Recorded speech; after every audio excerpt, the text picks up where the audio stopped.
मेरा ध्यान तो अब सिर्फ और सिर्फ तुम पर ही रहेगा। ऐसा कहीं भी नहीं होता कि इंसान खुद अपने घर में गैर महफूज हो।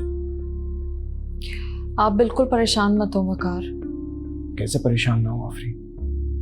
बीवी हो तुम मेरी, जिम्मेदारी हो। अरे खुदा न खास्ता तुम्हें कुछ हो गया तो मैं जिंदगी भर खुद को माफ नहीं कर पाऊंगा। वकार, वो लोग नसरीन को निकाल रहे हैं। मुझे तो यकीन था यही होना है। नसरीन ने मेरी रिकॉर्डिंग करने में मदद जो की थी, यकीनन नेहा ने आंटी को जाके बता दिया होगा। अब नसरीन को मेरी मदद करने की सजा तो जरूर मिलेगी ना। वकार, अगर वो इस घर से चली गई ना तो मैं इस घर में बहुत अकेली पड़ जाऊंगी। नहीं आफरीन, वो कहीं नहीं जाएगी, वो यहीं रहेगी। मैं बात करूंगा अम्मी से।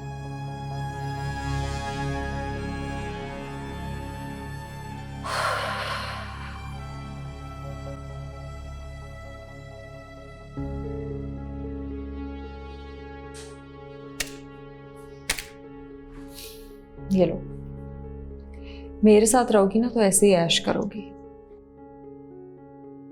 ठीक है बाजी, शुक्रिया बाजी।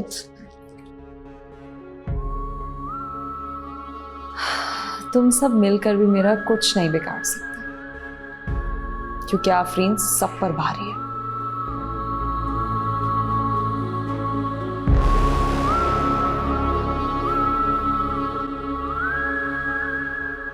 आप एक मुलाजमा के लिए स्टैंड लेंगे? मैं अपनी बीवी के लिए स्टैंड लूंगा। यानी आप अम्मी के फैसलों के खिलाफ जाएंगे?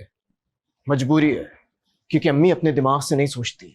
हद है वैसे भाईजान, आप कब समझेंगे कि आप गलत विकेट पर खेल रहे हैं? खेल तो तुम लोगों ने समझा हुआ है जिंदगी को। मैं तो वो कर रहा हूं जो मुझे करना चाहिए। मैं जो कह रहा हूं वो बातें जाके बता देना अम्मी को, और नेहा को भी समझा देना। दोबारा अगर उसने कोई हरकत की तो क्या करेंगे आप? फिर तो वक्त ही बताएगा।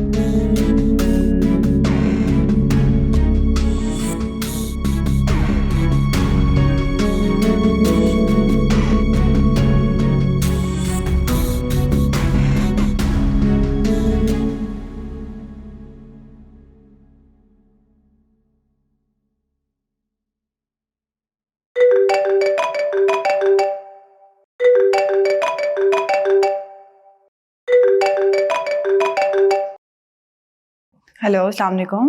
कैसी है मेरी बेटी? मैं बिल्कुल ठीक हूँ, आप कैसे हैं? कुछ कुछ उलझा हुआ, शायद कुछ परेशान भी हूँ। तुम्हारी माँ ने बताया जो कल हुआ। अब्बू, आप भी आफरीन की हिमायत में मुझे समझाएंगे? नहीं, मैं जानना चाहता हूँ ये बदलावा कैसे हुआ। नेहा तो गलत थी, अचानक सही कैसे हो गई तुम्हारे लिए? ये सब जानना है मुझे। अब्बू, शायद आपको यकीन नहीं आएगा लेकिन यही सच है। मेरा घर नेहा की वजह से नहीं बल्कि मेरी अपनी बेवकूफ़ी और आफरीन की चालाकियों की वजह से खराब हो रहा था। आप नहीं जानते, आफरीन सही और गलत के फर्क को पहचानना भूल गई है। अब आपको पता है, वो रिफत खाला के पास जाती थी तावीज करवाने। तावीज? जब से आंटी को इस बात का पता चला ना, वो उसके पीछे पड़ गई हैं। आंटी की जान लेने के लिए वो रिफत खाला के पास जाती थी तावीज करवाने।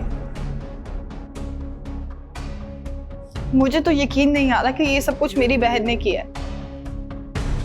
मुझे बहुत अफसोस है, मैं तो उसकी हर बात पे यकीन करती थी।